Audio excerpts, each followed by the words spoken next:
po si Navin Kate G. Munar mula sa Grade 5 St. Louis at ang kwentong babasahin ko ay tungkol sa ang langgam at ang kalapati muling isinalaysay ni Boots S.A. Pastor.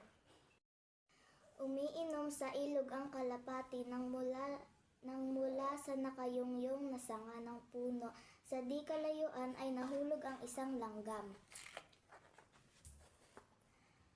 Kumawag-kawag sa tubig ang pobreng langgam, agad na tumuka ng isang mahabang dahon ng damo ang kalapati at inuumang sa langgam. Agad sumampa ang langgam sa dahon at nailigtas mula sa pagkalunod. Hinila ng kalapati ang dahon mula sa tubig at inihimlay sa pampang.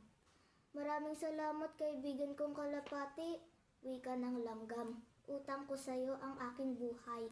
"Walang anuman, kaibigan kong langgam," tugon ng kalapati.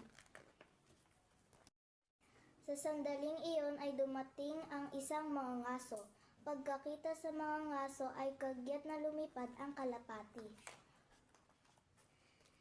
Inasinta ng mangangaso ang palayong kalapati. Ngunit mabilis na kinagat ng langgam ang paa ng mangangaso at agad na lumayo. Sa kagat ng langgam ay nagmintis ang mangangaso sa pag-asinta sa kalapati. Nabitawan niya ang baril.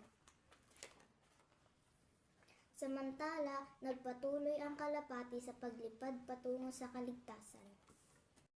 Yun lamang po at salamat po sa pakikinig.